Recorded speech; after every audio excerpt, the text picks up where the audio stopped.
Chapter 3, Tire Iron Man. So, I've been attacked by a tire iron. Now, before you grab your rusty pitchforks and barbed wire baseball bats and some kind of vigilante-style militia justice to avenge this, let it be known that I'm okay. I'd like to think that I'm made of pretty strong stuff.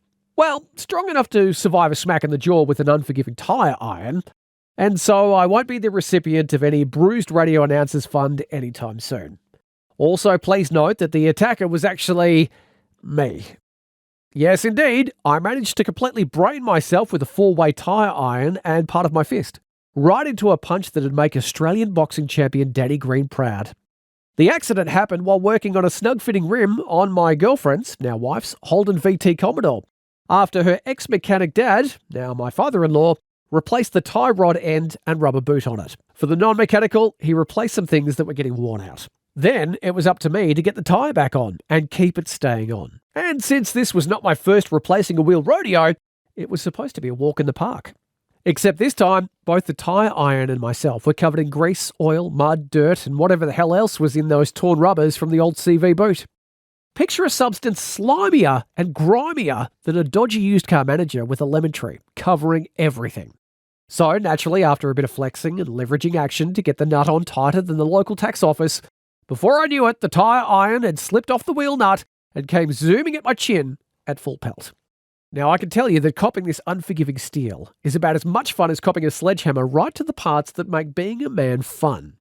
I felt like the car itself had run into my face at full speed, and in the moment I felt it highly important to let out some colourful words that would have impressed the roughest-looking bricklayer. Something about the iron's mother having very loose morals from memory. I wasn't knocked out or seeing stars, but it sure felt like someone had tried to give it their best shot. The good news was that after I picked myself up, breathed deeply, and threatened to kill the completely oblivious tire iron, I finished the job without any further hitches or injury. The wheel was back on, and now on so firmly, nothing short of a circus strongman or heavy-duty air tool was going to get it off again. And as a completely unwanted bonus, I also ended up with a nice collection of bruises on one side of my jawline, with one side of my face staying very tender for the next few days. This would have actually looked impressive if I told people I'd been busy street fighting instead of attempting to put on a tyre, something I've done many times previously without managing to punch myself out.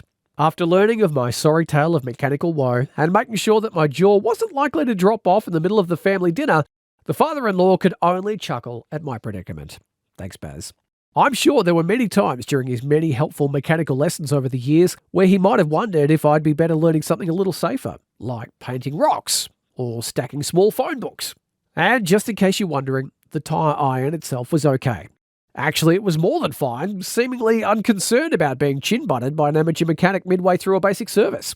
I'm also happy to report that after this little outing, I've never had the misfortune of attacking myself with a tyre iron ever again. I did, however, end up just as sore soon enough when attempting to train with a man who probably should have been wearing a cape.